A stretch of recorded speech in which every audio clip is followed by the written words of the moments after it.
क्या आप भी देने वाले हैं 2026 में बिहार बोर्ड से क्लास 10th का एग्जाम?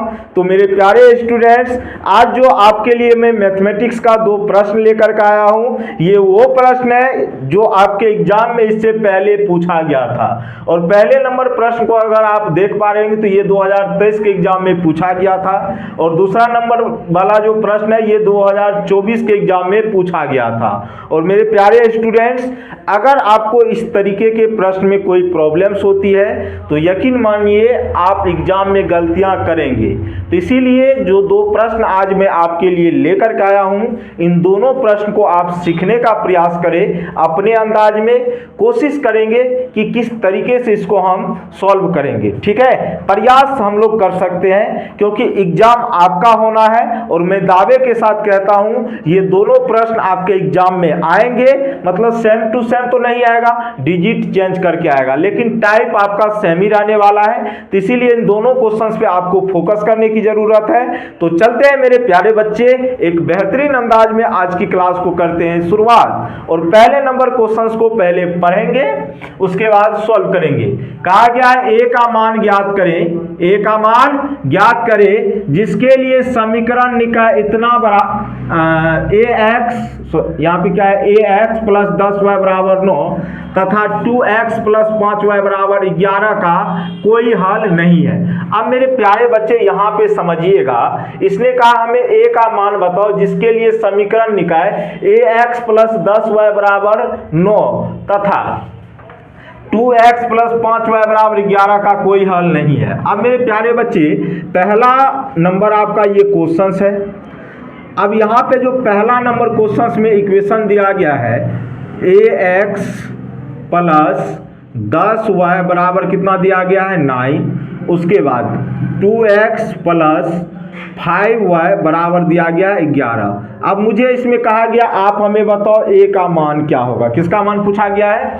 a का मान क्या होगा जिसके लिए समीकरण निकाय का कोई हल नहीं है। और आपको मेरे प्यारे बच्चे याद होगा, मैंने बताया था, मैं फिर से बता देता हूं, a1x plus b1y plus c1 बराबर 0 तथा a2x plus b2y plus c2 बराबर 0।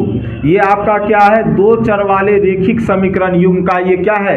व्यापक रूप है। क्या है प्यारे बच्चों? व्यापक रूप है। और अगर इसमें मेरे प्यारे बच्चे a1 बटे a2 बराबर होगा b1 बटे b2 और बराबर होगा क्या? c1 बटे c2, तो इस कंडीशन में क्या होगा मेरे प्यारे बच्चे? समीकरण निकाय का अनेक हल होगा। कितना हल होगा प्यारे बच्चे? अपरिमित रूप से अनेक हल होगा।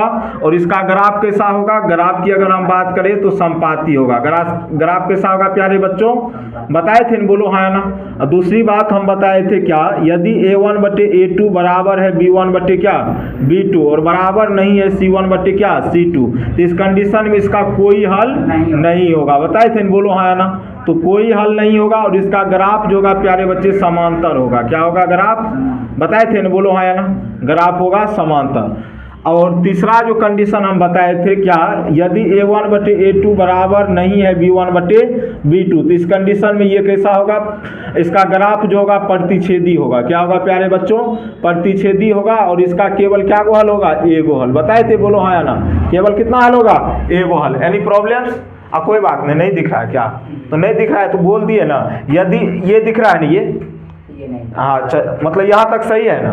तो a1 बटे a2 बराबर b1 बटे b2, इसको इधर लिख देते हैं। ठीक है, अगर a1 बटे a2 बराबर होगा और नहीं b1 बटे किसके? b2। समझिएगा, यदि a1 बटे a2 बराबर नहीं है b1 बटे b2, तो इस कंडीशन में इसका केवल क्या गो हल होगा? एगो हल। क्या गो हल होगा? केवल एक हल होगा। और इसका ग्राफ जो होगा प्यारे बच्चों प्रतिच्छेदी होगा। कैसा होगा ग्राफ? प्रतिच्छेदी होगा। इसको आप विशेष रूप से याद रखेंगे। ठीक है, अब हमारे पास क्वेश्चंस है। अब ये मेरे पास समीकरण निकाय है, इसको आप 1 मान लीजिए, इसको आप क्या मान लीजिए? 2 मान लीजिए। समझाने के लिए मैं मान रहा हूँ, मानने की कोई ज़रूरत नहीं है। ठीक है, अब ये जो हमें समीकरण युग्म दिया गया है इसका क्या है? इसमें हमें a का मान निकालना है और कंडीशन दिया गया इसका कोई हल नहीं है। तो सबसे पहला काम प्यारे बच्चों हम क्या करेंगे, बोलिएगा जरा सा। अब सबसे पहली बात यहाँ पे हम a1 का मान निकालेंगे। तो a1 का मान क्या होगा, जो समीकरण 1 में x का गुणांक मतलब a होगा। b1 का मान क्या होगा, जो समीकरण 1 में y का गुणांक मतलब 10 होगा। ये प्लस में इधर आएगा, किस में होगा, माइनस में होगा कि नहीं, बोलो हाँ या ना। तो c1 का मान कितना हो जाएगा, माइनस का 9। ये प्लस में है ना, y इधर आएगा, किस में होगा, माइनस में। तो c1 माइनस 9 हो गया। उसी तरह a2 क्या होगा, जो समीकरण 2 में x का गुणांक 2। b2 कितना होगा प्यारे बच्चे, जो समीकरण 2 में y का गुणांक 5। और c2 कितना हो जाएगा बोलो तो माइनस 11, चूंकि ये प्लस में इधर आएगा, किस में होगा, माइनस में। अब चूंकि कहा गया है समीकरण का कोई हल नहीं है, जब भैया कोई हल नहीं होगा तो कंडीशन कौन सा अप्लाई होगा, ये वाला। कहाँ गया जी, ये वाला है ना, हाँ। तो इसके लिए ये कंडीशन हम लोग अप्लाई करेंगे। इसको आप मिटा सकते हैं, बोलो हाँ या ना। तो यहाँ पे कंडीशन ये होगा a1 बट्टे a2 बराबर b1 बट्टे b2 और बराबर नहीं c1 बट्टे c2। तो ये तो बराबर नहीं है, तो हम क्या करते हैं, a1 बट्टे a2 बराबर b1 बट्टे b2 कर देते हैं इसी से, ठीक है। तो a1 कितना है प्यारे बच्चों a2 कितना है 2, b1 कितना है 10 और b2 आपका 5। देखेंगे 5 से 2 बार में कटेगा, तो a का जो वैल्यू होगा 2 गुना 2 कितना हो जाएगा प्यारे बच्चों, 4। और यही आपके प्रश्न का होगा सही जवाब। तो option number D for darling is the right answer your question, ठीक है। अब देखेंगे मेरे प्यारे बच्चे सेकंड नंबर क्वेश्चंस को। हम लोग किसको देखेंगे, देखिए ये सबको याद रखिएगा ना, ठीक है। तो वही चीजें आपके लिए बेहतर हो सकती है, अगर नहीं याद रखेंगे तो दिक्कत होगी। चलेंगे आगे।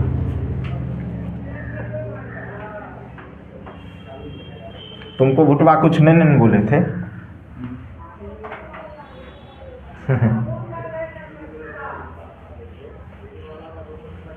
चलिए नेक्स्ट क्वेश्चंस की तरफ बढ़ते हैं। बढ़े, इससे तो भींग गया जी। लाओ तो डस्टर उधर से एक बार, पूरा को भिंजा के रख दिया है, गजब लड़का। इसमें कैसे बनेगा बताओ। चलिएगा क्वेश्चन नंबर सेकंड को देखेंगे। तो कहा गया है यदि द्विघात समीकरण x² + 6x + 5 बराबर 0 के मूल अल्फा तथा बीटा है तो अल्फा स्क्वायर जो बीटा स्क्वायर का मान क्या होगा। अब देखिए ये द्विघात समीकरण आपके सामने है, x² + 6x + 5 बराबर 0 के मूल, ठीक है। और इसके मूल क्या है बताओ तो, अल्फा और बीटा है। तो आपसे पूछा गया है अल्फा स्क्वायर जो बीटा स्क्वायर का मान क्या होगा।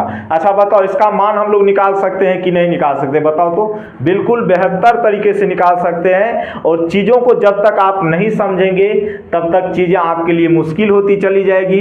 एग्जाम आपका है, समझना आप ही को है, पढ़ना भी आप ही को पड़ेगा। मुझे नहीं पढ़ना है, मुझे केवल आपको बताना है सही तरीके से। अगर आप नहीं समझे तो इसकी गारंटी मेरी है कि आप कैसे समझेंगे। लेकिन अगर समझने के बाद आप इस क्वेश्चन को नहीं सॉल्व कर पा रहे तो ये आपकी प्रॉब्लम्स है, मेरी प्रॉब्लम्स नहीं है, ठीक है। तो मैं कोशिश कर रहा हूं बताने का, तैयार हो जाओ, ठीक है। तो हमारे पास प्यारे बच्चों समीकरण क्या है, आप कहेंगे सर x² + 6x + 5 बराबर क्या है प्यारे बच्चों 0। ये मेरे पास क्या है, इक्वेशन है, ठीक है। यहां ध्यान दो, ठीक है। x² + 6x + 5 बराबर 0, ये वाला नहीं लिया है। तो यहाँ पे x² + 6x + 5 बराबर 0 है।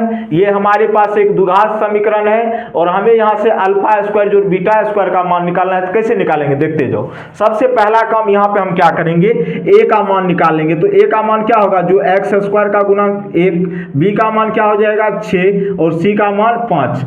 तो a का मान क्या होगा, जो x² का गुणांक, b का मान क्या होगा, जो x का गुणांक और c का मान क्या होगा, जो कांस्टेंट है। अब हमसे प्यारे बच्चों पूछा गया अल्फा स्क्वायर जो बीटा स्क्वायर का मान क्या होगा। तो मेरे प्यारे बच्चे याद रखिएगा, सबसे पहले अगर आपको अल्फा स्क्वायर जो बीटा स्क्वायर निकालना है, कोई दिक्कत नहीं है। तो यहाँ से पहले आप अल्फा जो बीटा निकालिए। तो अल्फा जो बीटा बराबर क्या होता है, -b/a। तो -6/a करेंगे तो -6 आएगा। और अल्फा इंटू बीटा क्या होता है आपका c/a। c का मान 5, a का मान 1, तो मतलब 5 हो जाएगा। अब आप यहाँ से अल्फा स्क्वायर जो बीटा स्क्वायर निकाल सकते हैं। इसका फॉर्मूला मैंने बताया था, अल्फा जो बीटा बीटा का whole square minus 2 alpha beta. अब अल्फा और बीटा का मान कितना है जी बोलो तो? अल्फा और बीटा है -6, तो -6 का स्क्वायर 2 अल्फा इंटू बीटा कितना है जी 5 है। अब मेरे प्यारे बच्चे -6 का स्क्वायर कितना हो जाएगा 36, -10 करेंगे तो आंसर आपका कितना आएगा 26, और यही होगा आपके प्रश्न का सही जवाब। तो डेट इज योर आंसर। और मुझे उम्मीद है आप लोगों को चीजें बेहतरीन तरीके से समझ में आई होगी, और आज का ये क्लास अगर आप लोगों को अच्छी तरीके से याद होगा तो आप बहुत ही आगे जा सकते हैं।